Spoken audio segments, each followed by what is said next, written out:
gente fica assim, nossa, eu quero ser produtiva, mas por onde que eu começo? Vou trazer para vocês aqui o passo a passo para vocês começarem no mundo da produtividade, tá? E se já são, ficarem cada vez mais, porque sempre dá para melhorar, tá bom? Então vamos começar com o seguinte: a mentalidade de crescimento é a nossa crença de que as nossas habilidades e a nossa inteligência, elas podem sim ser desenvolvidas através de dedicação, de estudo, de constância, de perseverança, tá? E ela é o contraponto do que a gente fala de, que a gente chama de mentalidade fixa, onde a gente acredita que as nossas capacidades, elas já nasceram com a gente e não tem como mudar.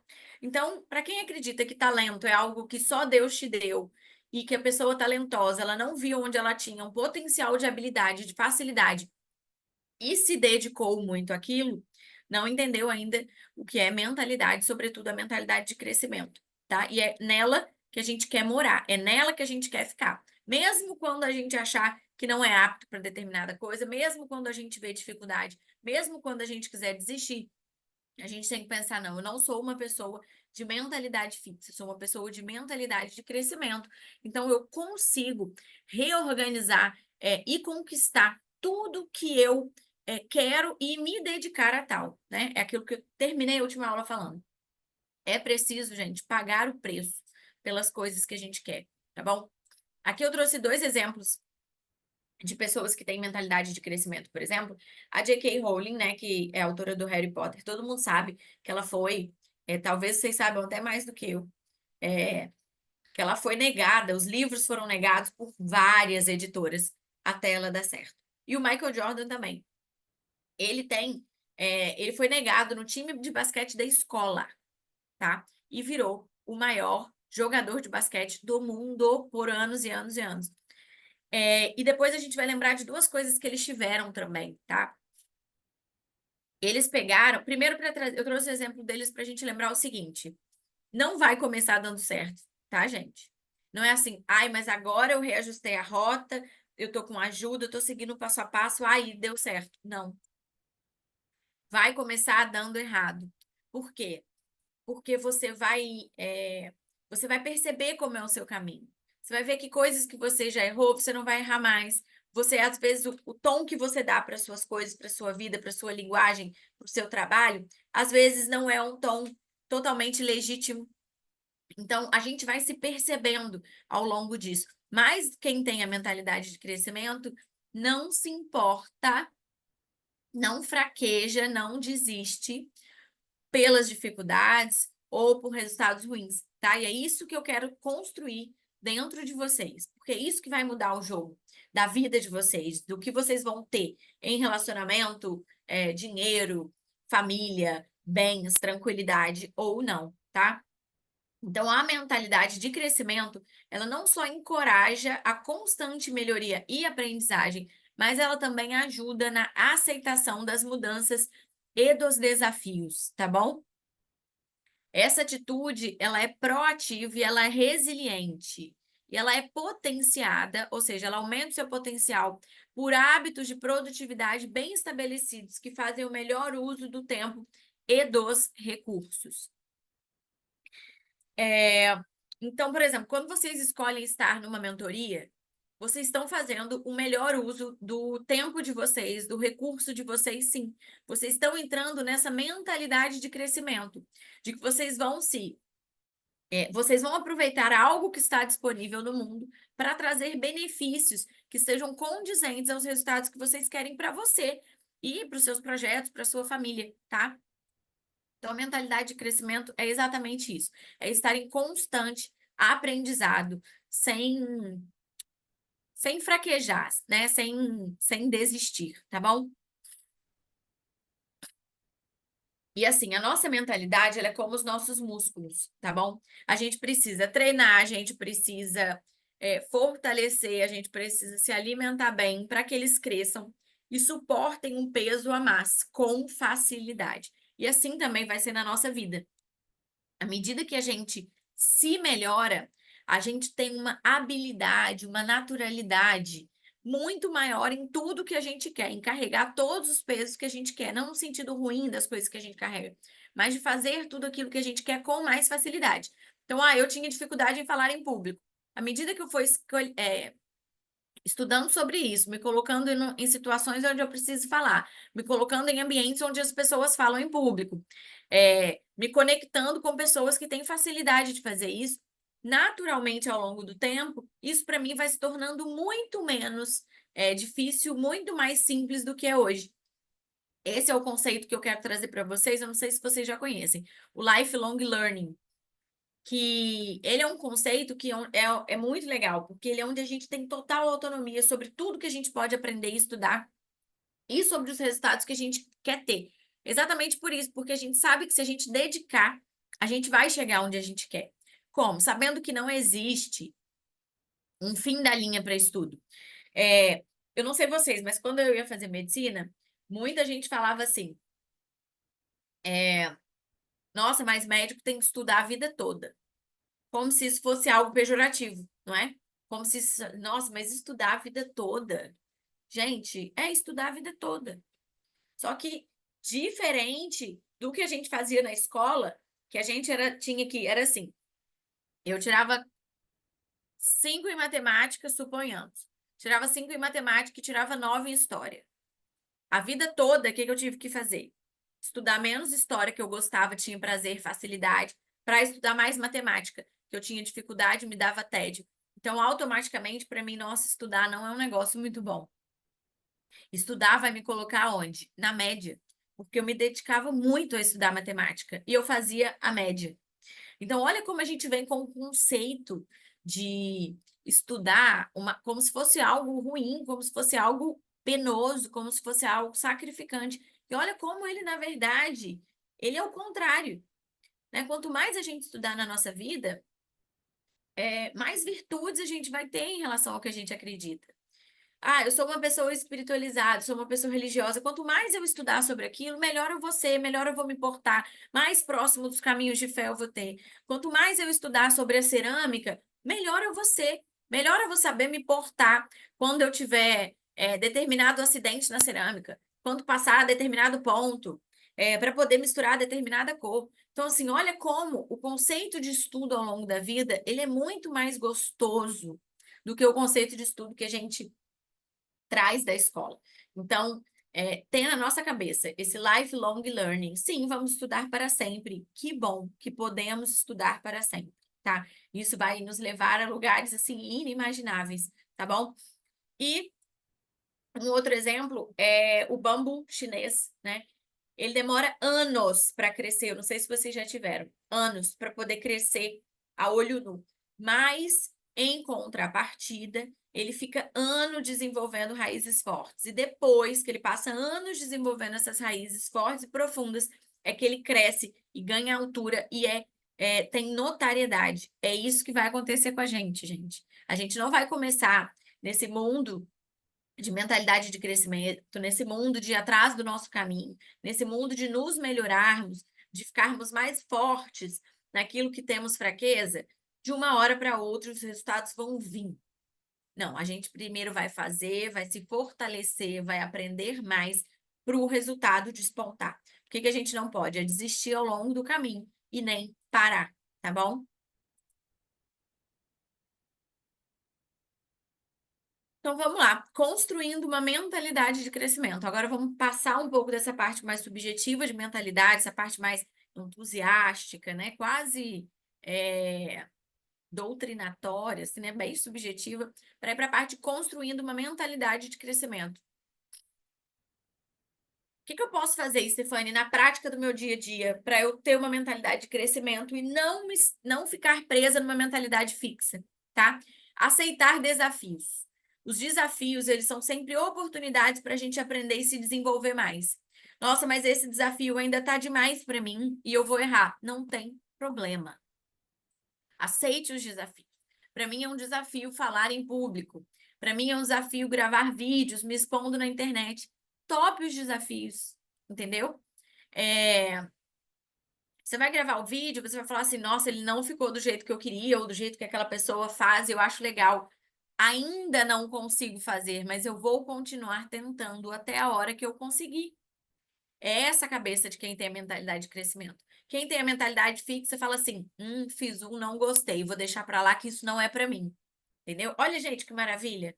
Virar pro mundo e falar assim, mundo, se vira aí para as coisas que eu sonho, tá? Se vira aí para a família que eu quero construir, se vira aí para o filho que eu quero criar, para o trabalho que eu quero ter, porque eu só consigo vir até aqui.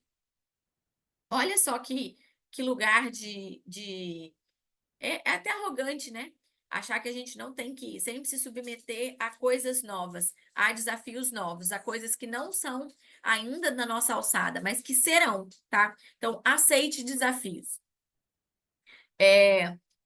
Não vou aceitar fazer a corrida de 21 km porque eu não estou treinando correr. Aceita o desafio. Quem sabe isso não vai te colocar no rumo de quem começa a correr. E mesmo que você não corra os 21, você corra os 17, que foi o que aconteceu comigo no passado, você conseguiu manter uma rotina de corridas que você não teria se você não tivesse aceitado os desafios.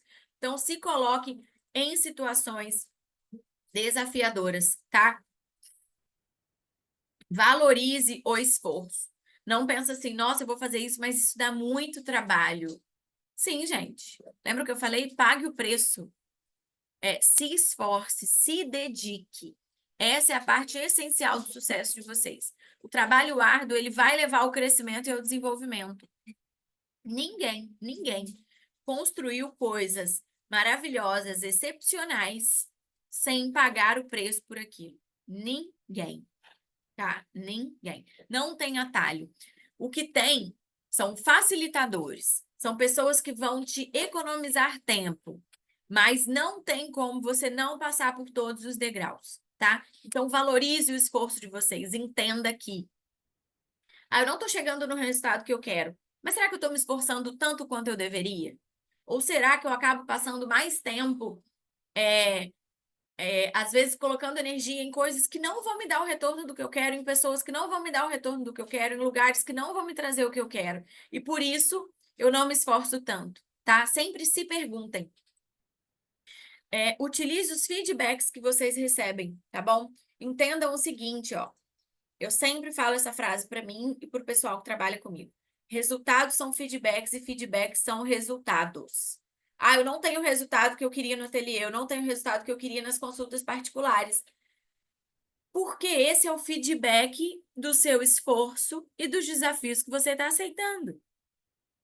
Se você aumentar o seu esforço e os desafios que você aceita, os seus resultados vão ser maiores. E, ao mesmo tempo, o contrário, né? Os feedbacks são resultados. Se você tiver um feedback bom, é porque o seu trabalho está funcionando, o seu resultado vai ser bom, tá? Resultados são feedbacks e feedbacks são resultados, tá? Se eu não tenho o resultado que eu quero, é porque eu estou tendo feedback, ou seja, eu estou entendendo que aquilo que eu estou fazendo ainda não está ao alcance do que eu quero. Eu preciso fazer mais, me dedicar mais, me desafiar mais, tá bom? Feedback, uma crítica, ela nunca pode ser algo que vá te diminuir. Primeiro que, assim, aquelas críticas desconstrutivas, aquelas críticas que são para te ferir, elas só vão vir de pessoas que estão abaixo de onde você está, tá?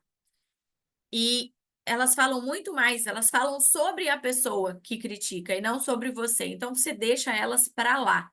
E as críticas construtivas não são para te desanimar, são para você aprimorar as capacidades que você tem, tá bom? Então, não se importem. Quem tem a mentalidade de crescimento adora um feedback. Quem tem mentalidade de crescimento, pergunta para a pessoa o que que ela achou do trabalho que eu fiz, o que que ela achou daquilo que eu falei. Por quê? Porque ela quer melhorar. Às vezes, o que para a gente, na entrega do nosso serviço, é muito incrível, não é o que o nosso cliente está esperando. Não é o que o paciente está esperando. E a gente precisa saber disso. A gente precisa saber o que é que ele está esperando para a gente ajustar o nosso trabalho, para que a gente chegue no nosso objetivo final, que é o quê? A satisfação da pessoa que compra a gente, que se dedica a gente e a nossa também, tá? Então, parem de ter medo de críticas e de feedbacks, tá bom? Aceitei um desafio, recebi um feedback que, eu queria estar melhor fazendo vídeo do que eu tô. Sim, vamos pegar o que foi o feedback e vamos construir.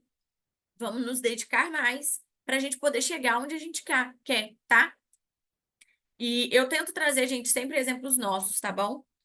E eu trago muitos meus também para que a gente Esses da corrida são todos meus, tá? Por exemplo. Para que a gente consiga colocar esses conceitos na nossa prática, tá? Outro ponto para a construção de mentalidade de crescimento: o sucesso dos outros. Gente, o sucesso dos outros não é algo ruim. É natural que a gente olhe para alguém que venha mais ou menos da onde a gente vem, e pense assim, e tem um sentimento de inveja. Nossa, mas ela conseguiu isso e eu não consegui ainda. É natural, deixa esse sentimento vir. Acolhe ele e pensa assim: ela conseguiu isso, mas o que que eu posso fazer? O que que para me inspirar nessa pessoa e chegar e ter isso que ela teve e chegar onde ela chegou, tá? O sucesso dos outros, ele não pode ser uma ameaça para você. Ele tem que ser um amparo. A gente fala que no topo não tem concorrência. Eu, por exemplo, eu tenho um total de 0 problemas de tirar dúvidas, de ensinar para alguém sobre ultrassom dermatológico. 0. Ah, mas você perde cliente. Claro que não, gente. Claro que não. Não perco. Porque tem gente que vai vir em mim porque gosta do meu laudo, tem médica que vai mandar para mim porque confia mais em mim. Isso não existe, tá? Não existe. O sucesso dos outros é o meu sucesso também. Se outra pessoa faz outro exame muito bom de ultrassom dermatológico e ela fala: "Ah, quem me ajuda é a Stefane". Ou se ela leva o ultrassom dermatológico de uma maneira boa e positiva para mais pessoas, isso também me favorece. Então, o sucesso dos outros tem que ser um trampolim, um ambiente de inspiração para gente, tá? Então, lembrar, desafios, avaliar o nosso esforço, valorizar os feedbacks que a gente tem e pegar o sucesso das pessoas que a gente admira e encontrar nisso inspiração, tá? E não pensar assim, mas já tem muita gente que faz isso, mas não vai caber em mim. Não, isso é uma mentalidade fixa, isso é uma mentalidade de quem não se esforça, de quem fica para trás, vai passar a vida reclamando das mesmas coisas, tá? Não existe mercado cheio, não existe mercado saturado. Existe gente com sucesso e se um teve, outro pode ter, e você vai pegar o sucesso dessa pessoa e vai se inspirar nele, tá? E vamos passar já para a segunda parte. A produtividade, ela permite mais tempo para o aprendizado e desenvolvimento pessoal, enquanto a mentalidade de crescimento proporciona a motivação e a disposição para melhorar as técnicas de produtividade. Então, esse é o link entre o assunto de mentalidade de crescimento e o de produtividade, para que a gente, de fato, consiga enxergar na gente uma transformação, tá? Então, ó, de novo, a produtividade permite mais tempo para o aprendizado e desenvolvimento pessoal. Ou seja, quanto mais produtivo eu sou, quanto melhor eu gerencio a minha vida, mais tempo eu tenho para me aprimorar. Mais tempo eu tenho para poder melhorar a minha mentalidade de crescimento, que vai me trazer motivação e disposição para que eu faça mais coisas, tá? Então, voltando lá no esforço. Nossa, mas eu me esforço tanto e não estou tendo o resultado que eu quero. Tudo bem, mentalidade de crescimento, tudo bem. Mas então eu vou olhar aqui pontos onde eu possa me desenvolver melhor, eu vou melhorar a minha produtividade para que sobre tempo para que eu vá atrás desses pontos para me desenvolver melhor. Quer ver um exemplo? O meu sistema operacional no Notion da empresa. Nossa, eu não tenho tempo para preencher aquilo lá. Produtividade. Mas se eu souber que, bom, deve ter alguma coisa no meu dia a dia que eu consigo ajustar ou separar um bloco de tempo, melhorar minha produtividade para sobrar tempo para eu preencher o meu sistema operacional da empresa, eu vou ter mais tempo para me dedicar às coisas que ainda faltam para mim, inclusive a produtividade, por exemplo. Tá? Vocês entenderam? Pegaram? Como as coisas se retroalimentam também, tá? Por isso, falaremos agora de produtividade. Como que é, o que que é para vocês produtividade, gente?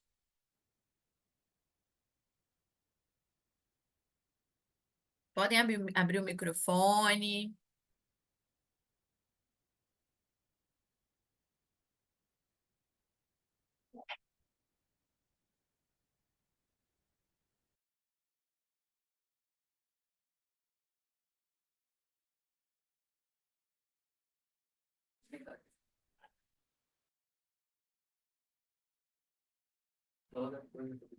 Produzir e ter resultados positivos, certo? E aí, Nath, hoje, se eu te perguntasse assim, você queria ter um dia de quantas horas? 24 para você, tá bom? E você, Camila, me responde aqui no chat também, por favor.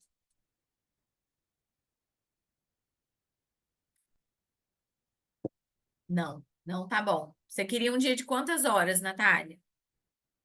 Pode pôr também, Camila. 60 tava de boa. E você, Camila? Você acha que as 24 estão boas? Não sei, tem dias e dias. Então, gente, a gente sempre tem essa sensação que a gente precisa de mais tempo para a gente fazer o que a gente precisa fazer. Então, deixa eu desanimar vocês, mas trazer vocês para a realidade, que é o seguinte: é, se a gente tivesse mais tempo, Nath, se você tivesse 60 horas no seu dia, você ia se atrapalhar nas 60 horas, tá bom? Porque o nosso problema não é a quantidade de tempo. O nosso problema é o nosso gerenciamento da nossa atenção. Deixa eu subir isso aqui. Quanto mais tempo a gente tem, mais tempo a gente precisa, tá? Isso fica muito claro, é só a gente lembrar quando a gente tinha trabalho da escola, né? Que a gente pensava assim, falta 2 dias para entregar o trabalho. Aí vai todo mundo lá, a gente vai aprender a priorizar, a gente vai aprender a priorizar, tá bom? Primeiro que assim, a gente sempre acha que cabe mais coisas no nosso dia. Por quê? Porque a gente não tem planilhado, a gente não tem escrito o tempo que a gente gasta para cada coisa, tá? A gente acha, por exemplo, que a gente gasta 40 minutos na nossa cabeça. Não, 40 minutos eu acordo, tomo banho, vou no banheiro, tomo café, passo café, troco de roupa, passo maquiagem, estou no carro. Se você fizer um diário do tempo que você começou para a hora que você acabou, em 15 dias aí você vai ter a média dos minutos que você gasta. E você vai ver que a gente sempre subestima o nosso tempo para realizar as ações, tá? Essa já é um ponto. Outro ponto que é o seguinte: eu sempre acho que nunca vai dar tempo. Outro ponto é o seguinte: a gente tem, quando a gente fala em gerenciamento de tempo, a gente, na verdade, está falando nada mais, nada menos que gerenciamento de atenção. O tempo, gente, ele é algo que ele está totalmente fora do nosso controle. Por que que o Jeff Bezos faz tudo o que ele faz? Chegou onde ele chegou com 24 horas por dia? E por que que a gente não faz coisas infinitamente mais simples nas 24 horas por dia? Ah, porque ele delega, porque ele tem suporte. Será que é só isso? Ou será que ele é bastante dedicado à produtividade dele? Por isso, ele é um exponencial, um exponente perto de nós, dos demais. Por que vai ter mãe que dá conta de tudo e vai ter mãe que não dá? Por que vai ter médica que se sente sobrecarregada, desorganizada e vai ter médica que não vai? Entende? Eu sempre penso, olho para essas pessoas e eu penso assim, não, como que eu preciso fazer para chegar lá? Então, a produtividade, eu já vou começar a falar para vocês. É a gente gerenciar o nosso tempo, tá bom? Então, não tem como ter produtividade se não tem organização e planejamento. Ponto. Por quê? Quando a gente tem organização e planejamento, a gente tem uma noção real de onde a gente gasta o nosso tempo.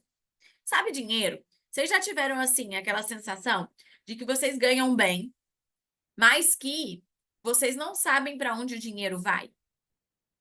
Você pensa, nossa, mas eu ganhei bem. E olha a conta e fala, nossa, mas só tem isso. Eu nem gastei com nada demais. Vocês já tiveram essa sensação? Eu passei anos da minha vida vivendo essa sensação.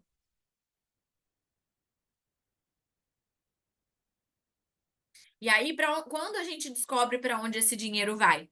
Quando a gente planilha, a gente anota de 1,90 a 1,90 tudo que a gente gastou. A gente fala, o quê? R$ 300 de cafezinho no hospital? O quê? 450 de sem parar? Pronto, aí vai indo seu dinheiro. Ou seja, o tempo é a mesma coisa, gente. Às vezes a gente não tem tempo, a gente fala, mas não dá para eu encaixar um bloco grande de atividade aqui. Mas se você pegar os pequenininhos que você desperdiça, como? Dando uma olhada na internet, respondendo aquela mensagem que você não separou para responder agora, errando o caminho porque estava desatenta, coisas pequenas do dia a dia, entendeu? Vendo aquele programa de televisão que não te acrescenta em nada, só te deixa mais angustiada. Aí você vai vendo que, nossa, juntei esse tempo aqui. Nossa, dava 1 hora que eu precisava para poder fazer uma atividade física. Nossa, dava a 1 hora que eu precisava, uma vez por semana, para preencher o meu Notion. Então, é a mesma coisa. Produtividade, por onde começar? Planejamentos e metas, planejamento de metas, a gente vai chegar lá. E organização e planejamento. Eu vou começar a falar primeiro da teoria das janelas quebradas. Não se assustem, tá? Vai abrir um texto muito grande. A gente vai falar desse negócio de estar viciada no celular, tá, Natália? Porque eu também passo por isso, também preciso gastar uma energia para isso. A teoria das janelas quebradas está aqui só para depois vocês vão ter acesso à aula, se vocês quiserem ler com mais calma, tá? Esse Zimbardo, que é um psicólogo do Stanford, lá em 1969, ele é psicólogo, como eu falei. Ele e a equipe fizeram um experimento que era o seguinte: eles colocaram um carro bom, bonito, novinho, zerado, abandonaram o carro, colocaram ele na rua de um bairro que já tinha uma criminalidade mais alta, né? Um pouco mais pobre, numa zona de mais conflito de Nova York, no tal do Bronx. E colocaram o mesmo carro, absolutamente o mesmo carro novinho, deixaram ele numa rua, numa via de passagem em Palo Alto, numa zona rica, tranquila, bonita, agradável da Califórnia, tá? 2 carros idênticos, abandonados em 2 bairros com populações muito diferentes. E eles queriam estudar a conduta das pessoas em cada local, tá bom? Lá em Bronx, deixa eu colar aqui o nome do bairro, eles viram que rapidamente, na primeira semana, roubaram a roda, depois roubaram o motor, quebraram os vidros, vandalizaram todo o carro novo que estava em Bronx, isso, muito rapidamente. E o carro abandonado lá na Califórnia, numa zona rica, elegante, sincera, estava intacto ainda no mesmo período.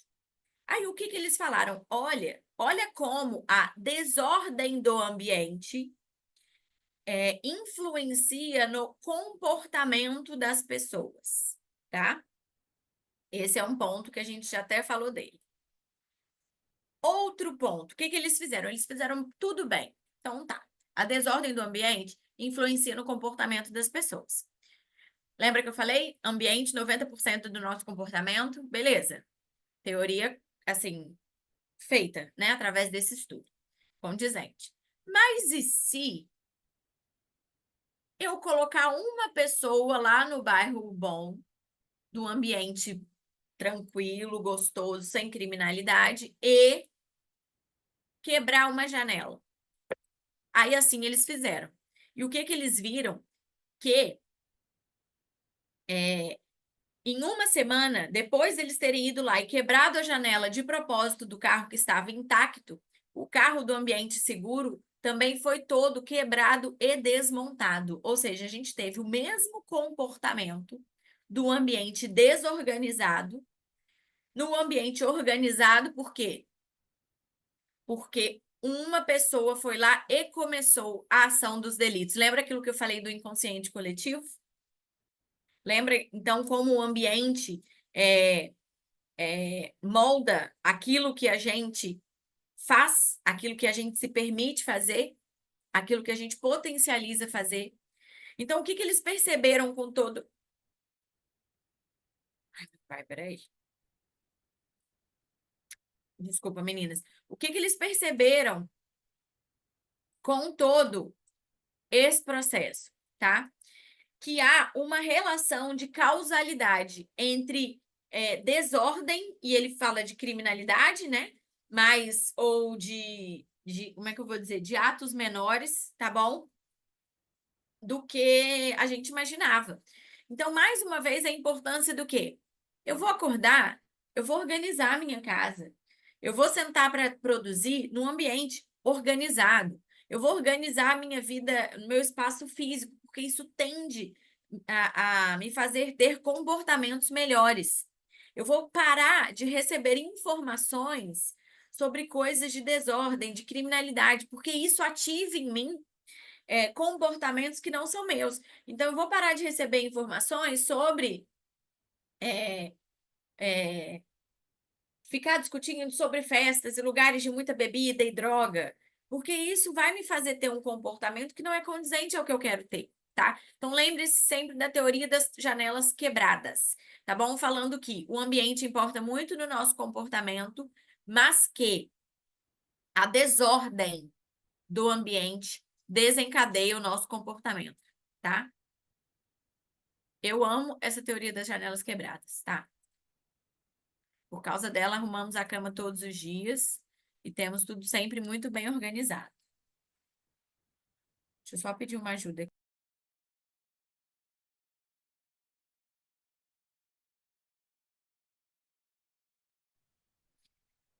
Vocês já conheciam essa teoria das janelas quebradas? Outra coisa para a gente ter organização e planejamento são hábitos angulares, igual a gente já conversou mais cedo, tá bom? E agora vamos trazer para a parte bem prática, tá? Ferramentas comportamentais. Primeira coisa que vai te fazer mudar um comportamento é o seguinte: tenha um grande motivo para mudá-lo. Encontre em você um grande motivo para mudá-lo. Eu vou me dedicar muito ao meu negócio digital, porque o meu grande motivo é construir uma família onde eu possa ter tempo de qualidade e que dinheiro não seja um problema. Esse é o meu grande motivo, tá? Porque eu quero de fato colocar aquilo que eu sou melhor no mundo a serviço de outras pessoas e aí conseguir isso, que é o meu grande motivo, tá? Tenha o seu grande motivo. Para os seus dias de desânimo, você poder não se sentir, você se sentir motivada, tá bom? Sua motivação vai vir do seu grande motivo. Tenha uma coisa que se chama placar da disciplina. Coloque ali 4, 5 hábitos que você acha que vão ser angulares para sua vida, para o seu dia a dia. E coloque os números de 1 até 31. A gente tem aqui em casa, eu posso disponibilizar depois para vocês, vocês editam os hábitos. Prega isso na parede, vai lá e marca todo dia. Esse eu fiz, esse eu fiz, esse eu fiz, esse eu não fiz, esse eu não fiz, esse eu não fiz. Amor, eu vou combinar com você. Cada vermelhinho que eu tiver de hábito que eu não fiz, eu vou te pagar R$ 50. Ou então, olha, fulano, cada dia que eu não for para academia e tiver um vermelhinho aqui, eu vou fazer 25 burpees. Enfim, cria com você algo que funcione para você ter um placar da sua disciplina, tá? Encontre uma pessoa de responsabilização. A gente chama de guardião por 90 dias. Você pode falar isso, por exemplo, com o seu marido. Olha, vamos fazer por 90 dias, eu vou botar aqui esse placar da disciplina e eu quero que você me ajude a conferir. E a cada dia que eu não fizer, ou a cada semana que eu não fizer mais do que tanto, eu vou te pagar tanto. Ou eu vou fazer isso a mais por você. Peça para essa pessoa te ajudar a te cobrar. Sabe aquela pessoa, aquela coisa quando a mãe pedia pra gente? Lavar a louça antes dela chegar em casa. E aí a gente pensava assim, nossa, ela vai chegar, eu ainda não lavei. Mesmo que sua mãe não fosse te deixar de castigo, o que que você fazia? Você lavava. Porque ela é a sua pessoa de responsabilização. É a sua pessoa pelo que você falou, olha, me cobra que eu faça isso. Ai, mas você não dá conta de se cobrar sozinha? Gente, nem sempre. E muita coisa não. E qual o problema? Até isso virar um hábito, qual o problema eu ter alguém para se responsabilizar? Amiga, me cobra toda semana se eu tô indo malhar 4 vezes por semana. Me cobra foto do meu placar da disciplina. Crie maneiras, crie processos, use essas ferramentas de comportamento para alinhar o seu comportamento com o que você quer. E, obrigada, um exame de consciência diário. Eu, por exemplo, eu tenho o costume de rezar, orar antes de dormir, quando eu tô ali deitadinha. Eu tento passar na minha cabeça o meu filme assim. Hoje eu fiz aquilo que eu me programei a fazer? Eu me dediquei o suficiente? Ou eu não fui malhar hoje porque eu fiz corpo mole. Ou eu não fui correr hoje porque eu inventei que eu não ia ter tempo, que ia me atrapalhar. Tenha o seu exame de consciência diário, que isso vai te ajudar muito, tá? Muito. Essas ferramentas, gente, elas podem mudar a sua vida, tá? Parece bobo, mas não é, tá bom? Parece coisa de coach e é, tá? Mas e funciona. Outras ferramentas úteis agora, que não são ferramentas de comportamento. Vocês viram que aqui eu estou colocando coisas de comportamento para gente, né? Ter um grande motivo, criar um placar de disciplina para a gente mesmo, pôr uma pessoa para ser uma pessoa de responsabilização, tipo assim, que eu deva satisfação a ela do que eu fiz e do que eu não fiz, e fazer um autoexame de consciência diário, tá? Agora eu vou começar a trazer para vocês ferramentas úteis. O básico, planners e agendas. Eu tenho dificuldade de usar planners e agendas e tudo mais. Gente, você tem que usar algo que funcione para você. Para mim, o que mais funciona? Se eu não tiver que preencher nada, eu vou preencher só uma. Eu vou usar a agenda do Google, do meu telefone, que é vinculado ao meu e-mail, que é vinculado a tudo. Então, eu consigo, através dali, eu abro, olho no domingo a minha semana. Eu sei os períodos que eu vou trabalhar, as reuniões que eu vou ter, as aulas que eu vou dar, tá bom? Então, assim, eu tenho que fazer uma aula para o próximo sábado. Que dia na minha semana eu vou separar para fazer as aulas? Já coloca na sua agenda, tá? Crie algo que seja prático para você. Isso daqui depois, quem quiser, pode me pedir uma ajuda mais específica. Eu uso particularmente duas agendas, tá? A minha do celular e a minha agenda física, que eu não abro mão, mas é porque eu sou uma pessoa muito tautológica, eu preciso olhar, eu preciso pegar nas coisas, então me faz muito bem ter agenda. E todo domingo eu separo uma horinha ali do final do meu dia, onde eu abro a minha agenda do calendário do Google, abro com a minha agenda dos plantões e coloco tudo escrito aqui na minha agenda física, tá? Na agenda física ficam as coisas óbvias, tá bom? Outra coisa que eu faço também, eu uso em aplicativos de produtividade. Você pode ter tanto o Notion ou o Trello, ou algo que eu acho muito simples e que para mim funciona demais, é usar, deixa eu abrir aqui para vocês. Eu faço não sei se vocês vão ver, ó.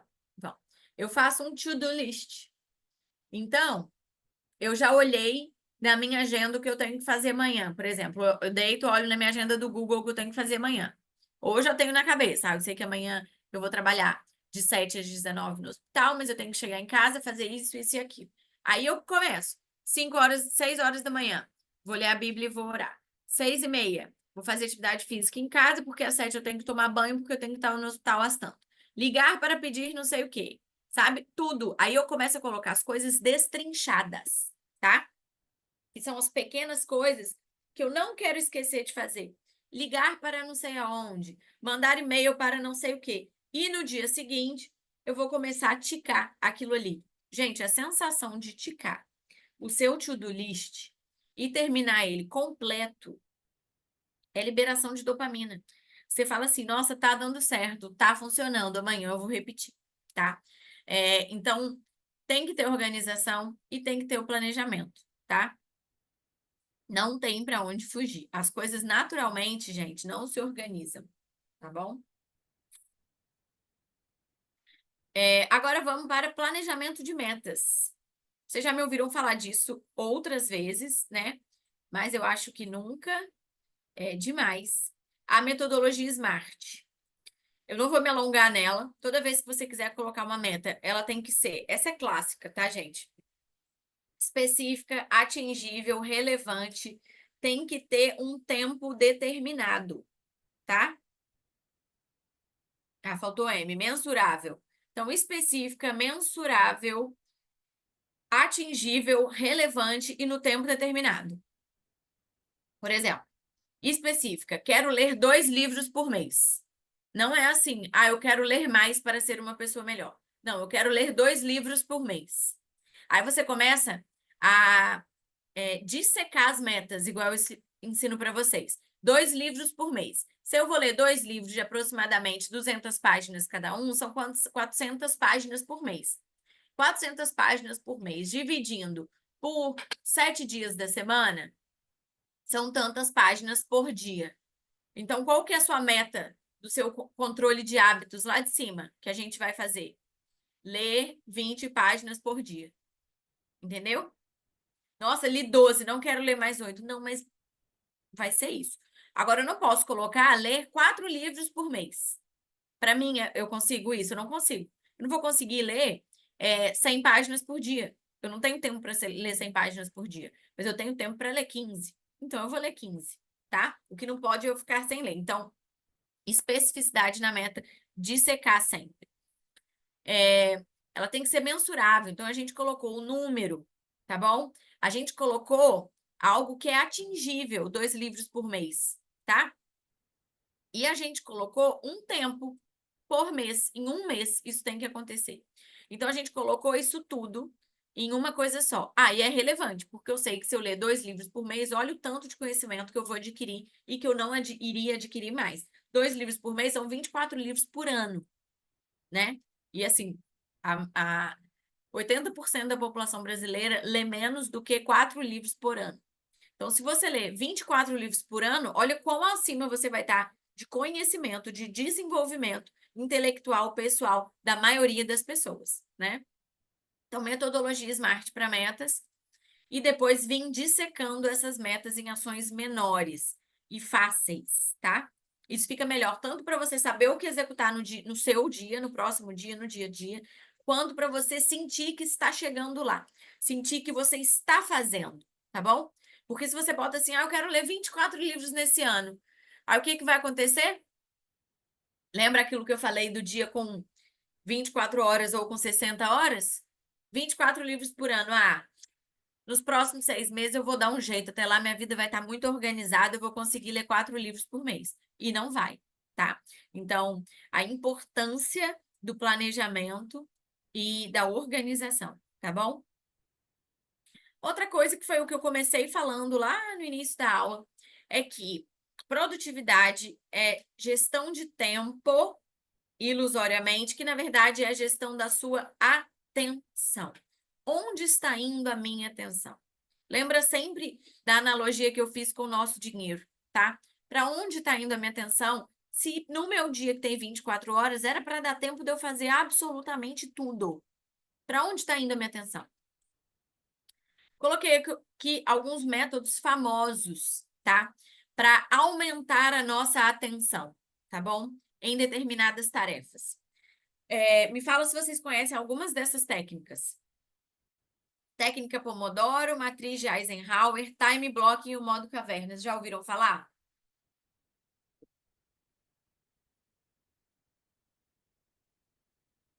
Vocês têm que ver, lógico, para vocês qual funciona melhor, tá?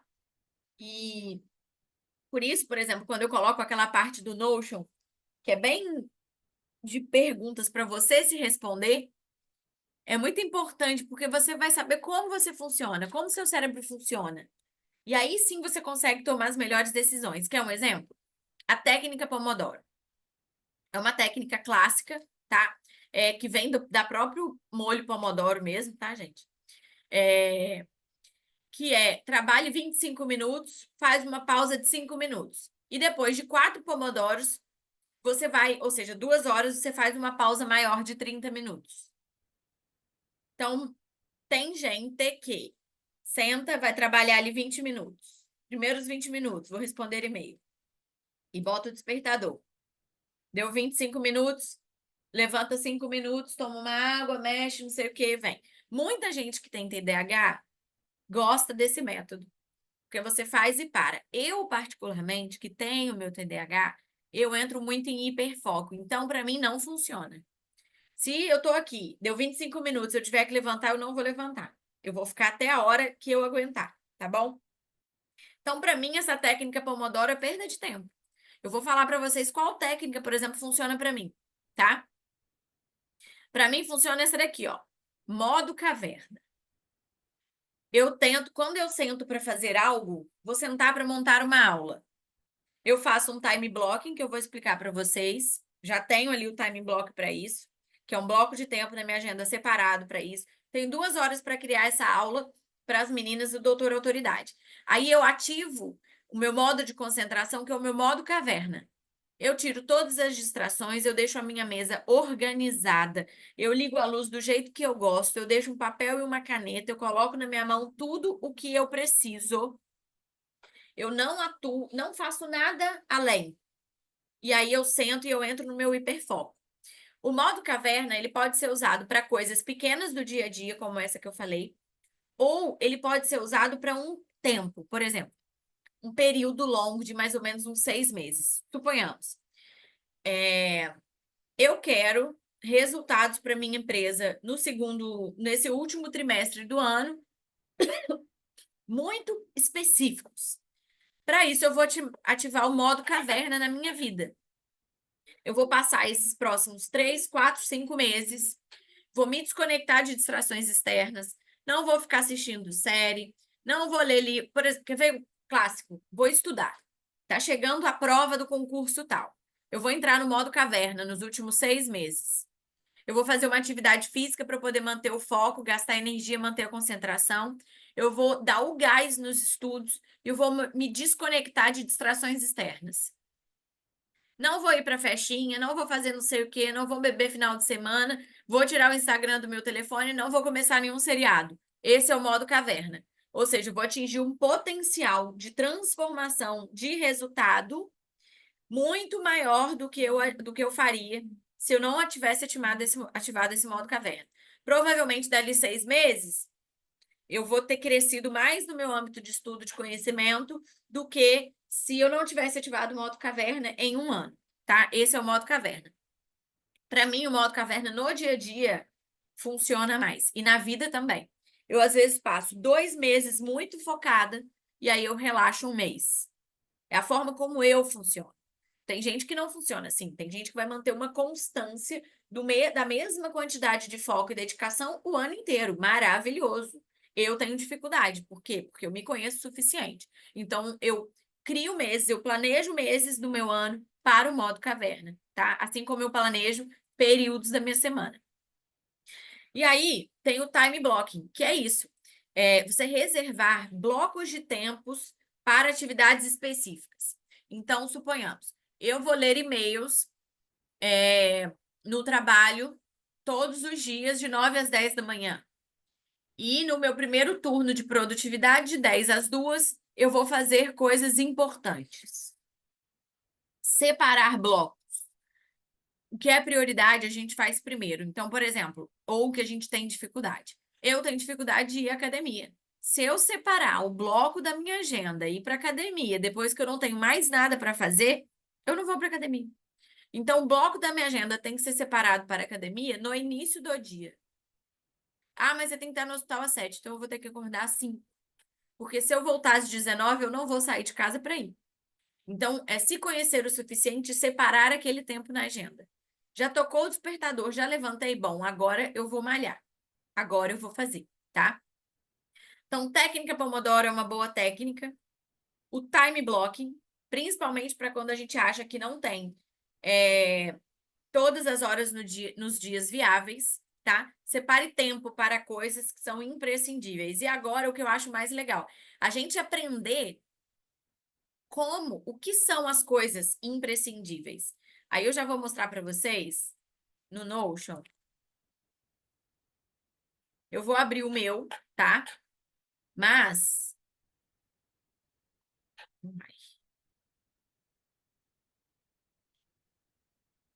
o básico, mas isso já tá no de vocês, tá bom? Que é sobre essa matriz de Eisenhower. Alguém já ouviu falar? A gente vai começar a entender assim, o que que é a tarefa de prioridade no dia? O que que é o mais importante? Como se eu sei que eu tenho que delegar coisas, porque no meu dia eu estou sobrecarregada, o que que eu vou delegar? Para quem que eu vou delegar? Então, já na parte de transformação, eu coloquei a nossa aula, tá? Tá aqui, é só vocês clicarem. Vocês vão ter acesso a esses mapas mentais, tá? A metodologia SMART, para vocês se lembrarem, e um exemplo da matriz de Eisenhower, tá bom? Na matriz de Eisenhower, vocês estão enxergando aí? Ela funciona assim, ó. Eu divido, faço vou fazer 4 quadrados, né? Faço uma cruz e vou dividir as tarefas da minha vida em importantes, urgentes, não importantes e não urgentes. E ela já te fala o que que você vai fazer com cada uma delas, tá? Olha que alívio, gente. Alguém já pensou nisso, já validou o método e agora a gente pode só preencher. Então, o que foi importante e urgente para o meu dia, eu vou fazer na hora. Suponhamos. É, é importante e urgente para o meu dia que eu visualize os meus e-mails, porque ali nos meus e-mails vai chegar a minha demanda principal de trabalho. Vai guiar a minha rotina de trabalho ao longo do dia, suponhamos. Então, eu vou fazer na hora. Vai ser a primeira coisa que eu vou fazer, tá? Tem coisas que são importantes, mas não são urgentes. Ah, eu criar um relatório para a Secretaria de Saúde, sei lá, do número de DIUs e complicações de DIUs que a gente teve no mês. Caso da Camila, é importante, mas não é urgente. O que que eu vou fazer? Eu vou programar. Eu vou colocar isso numa tarde lá da minha quarta-feira para eu poder fazer. Vou criar um time block, eu vou bloquear um horário da minha agenda na semana para fazer, mas eu não preciso fazer agora. Aí faz sentido. Nossa, lembrei que eu tenho que fazer isso, é muito importante. Aí você senta e começa a fazer a, a planilha lá para a Secretaria de Saúde. Aí deu 2 horas da tarde, você viu que você não olhou seus e-mails, você não sabe o que você tem que fazer no resto do dia, ou tinha um negócio importante que chegou para você que você não viu. Não. Então, importante e urgente primeiro. Importante, mas não é urgente, programe-se, tá? Não importante, mas urgente. Ou seja, é urgente, mas não é importante. Eu vou delegar. Ah, acabou o café da clínica. Fulana, você pode ir lá, por favor, comprar não sei o quê? Fulana, você liga para mim, para a médica tal, e pergunta por que que ela não veio? Urgente, mas não importante. Eu vou delegar. Não tem para quem delegar. Então, você precisa achar alguém para quem delegar determinadas coisas, tá? Ou senão, você não vai fazer. E aliás, você não vai fazer, você vai ter que fazer. Mas é sinal de que você está sobrecarregado. Você precisa ter pessoas para delegar determinadas coisas, tá? E aquilo que não é importante não é urgente. Ou eu vou fazer no meu tempo muito livre, ou eu não vou fazer. Seriado. Não é importante, não é urgente. Se eu não tenho tempo, eu não vou ver. Instagram com meme. Não é importante, não é urgente. Se eu não tenho tempo, eu vou eliminar. Sobrou tempo de noite, eu vou olhar, tá? Stefane, mas às vezes eu tenho dificuldade de saber o que que é importante, urgente, o que que é só importante, não é urgente. Tem aqui descrito, tá? Tem tudo aqui bonitinho para vocês, tá bom? Importante e urgente. Prazos iminentes, coisas que vão acabar hoje, que vão acabar amanhã. Ou emergências, coisas que surgiram e precisam ser resolvidas rapidamente. O ideal, gente, é que essa primeira parte aqui, ó, importante e urgente, ele tem o mínimo de atividades possíveis. Se você tem muita atividade importante e que é urgente, é que você não as fez quando elas eram importantes, mas ainda não eram urgentes. E a primeira coisa que a gente quer é aumentar o número de atividades aqui, no não urgente e importante, no programadas, do que no faça na hora. Faça na hora é apagar incêndio. A gente quer ter um mínimo de coisas de apagar incêndio, tá? Para nossa vida ser mais tranquila e organizada. Quanto mais incêndio você tiver que apagar, menos tempo vai sobrar para você programar e fazer, usar a sua agenda para fazer as coisas importantes que você precisava ter feito. Estão pegando? Como é legal essa matriz? A gente tem uma noção disso no nosso dia a dia. E aí vocês vão colocar aqui tarefas simples. Simples. Trocar o papel higiênico. Ele só deixa de ser urgente, ela só começa a ser urgente quando você já fez 3 xixis lá antes e já viu que o papel ia acabar, não foi lá e pegou. Tá bom? Coisas do dia a dia. Então, isso daqui eu posso delegar? Será que a moça que pode vir aqui em casa, eu posso falar para ela, fulana, mantém para mim sempre 4 papéis higiênicos ali perto do lavabo, dentro do lavabo? Você entende como... Lógico, estou fazendo exemplo aqui do papel higiênico, mas é para você trazer isso para sua vida, tá? Então, importante e urgente são coisas que você perdeu o tom, o tempo, que você não fez quando elas eram importantes, mas não eram urgentes. Ou não. A gente vai ter que ter esse espaço na nossa agenda para coisas que acontecem que fogem da nossa alçada. Meu marido bateu o carro. Tudo bem. As minhas coisas importantes, mas não urgentes ainda, já estão sendo feitas. Ótimo, Camila, perfeito. Então, aqui vocês vão entender o que que é urgente, o que que não é, o que que eu posso delegar, o que que eu não posso. Gente, eu não tenho para quem delegar. Gente, pensem com carinho. Se você não tem para quem delegar, ou porque você pega mais coisa do que você dá conta de fazer, e aí você vai abrir mão de algum dos seus projetos. Você vai falar, bom, esse projeto não é agora, eu vou abrir mão dele agora. Ou você tem. A gente sempre tem pessoas em volta da gente, e a gente sempre pode delegar determinadas coisas, tá? Então, o que for urgente, mas não é importante, tente ao máximo delegar, mas tenha clareza do que são essas coisas e para quem você pode delegar. Ah, o meu marido nunca fez isso, mas ele pode começar a fazer? Fulano, será que você pode assumir essa tarefa aqui, por favor? Provavelmente ele vai topar, ele vai assumir, tá? Então, aqui tá tudo explicadinho, tá bom? Aqui, como usar a matriz no trabalho ou no dia a dia. E agora vamos para as outras partes. Vamos voltar para as aulas. Então, esses aqui são métodos famosos de gestão de tempo e de atenção, tá bom? Apliquem-nos. É aquilo que eu falei. Separa um tempo para poder criar, depois isso vai facilitar. Aí, ótimo, Mário tá com a Luana para você estar aqui. Se você não delegasse, não pedisse a ele, você ia ficar como? Aqui, sentado de verdade, carregando a criança, ou seja, não fazendo nenhuma coisa nem outra, tá? As pessoas que estão ao nosso redor, gente, que amam a gente, elas sempre vão estar dispostas a fazer a nossa vida funcionar melhor, porque a delas também vai funcionar, tá bom? Então, os métodos famosos vão estar aqui escrito para vocês, tá bom? Os que eu acho mais legal, que tem que usar time blocking. Eu coloco esse modo caverna, porque para mim não funciona o Pomodoro quando eu vou sentar para fazer o meu time blocking e a matriz. A matriz, nossa, tirou muito peso das minhas costas.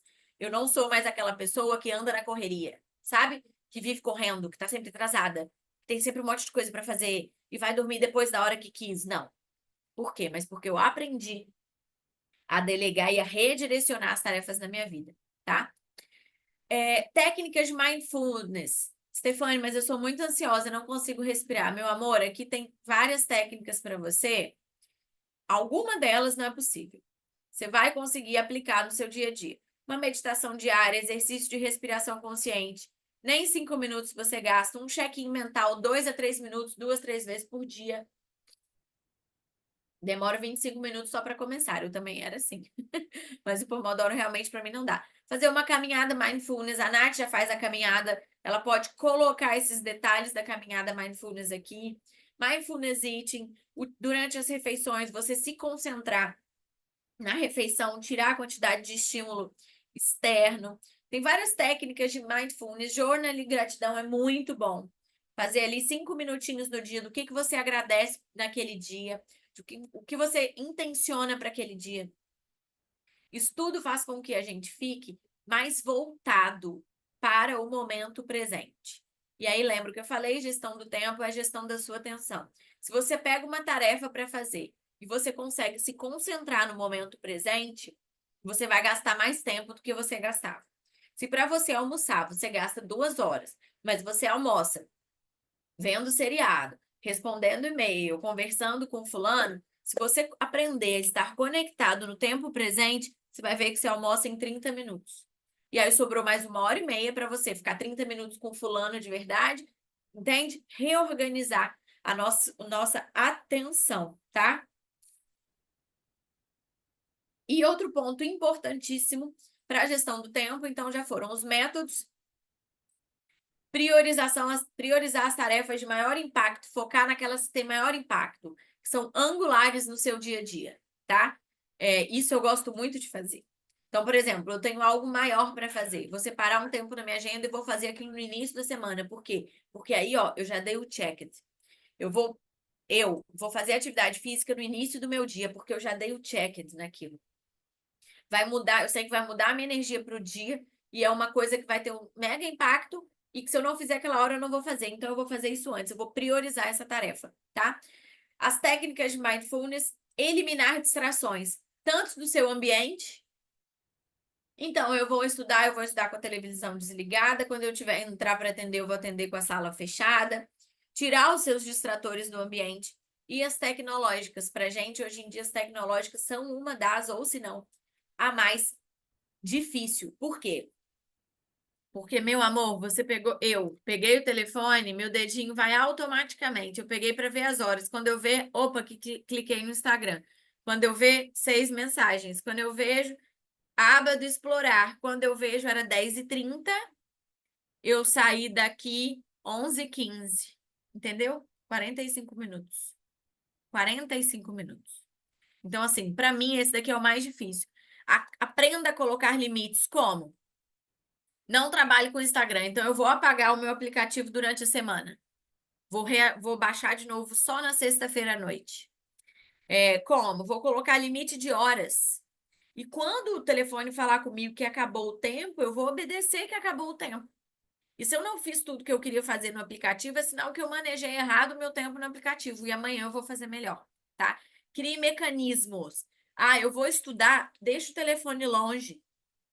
Antes de deitar, deixa um livro na sua cabeceira e bota o despertador com o telefone lá no banheiro.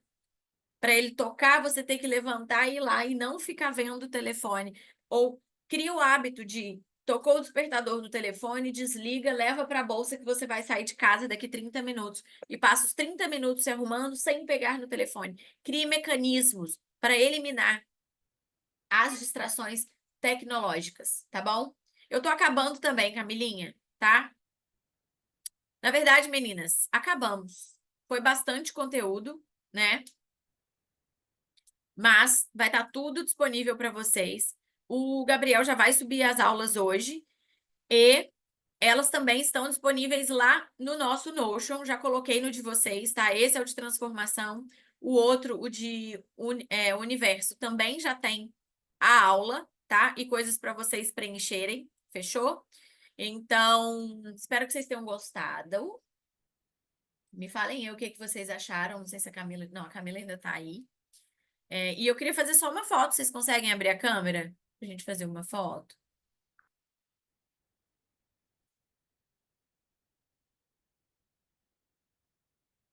Nos vemos daqui 15 dias. Alguém tem dúvidas?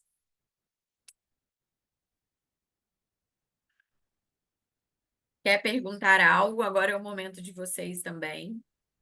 Não, nenhuma dúvida. Eu só vou aplicar tudo essa semana. Amém, Nath. Isso aí. Reserva, faz lá um time blocking para você Uhum, revisitar essas coisas que você achou legal, achou que que já pode colocar em prática, tá? Pra você já começar a semana diferente. Não tenta fazer, às vezes, todas ao mesmo tempo, tá? Vai tá. tentando de pouquinho em pouquinho, mas separa coisas que para você podem ser mais eficazes agora, tá bom? Tá ótimo. Essa matriz para a gente poder começar a semana é muito boa, tá? Eu vou fazer uma foto, Camelinha. Se não estiver conseguindo, não tem problema entrar. Fica tranquila.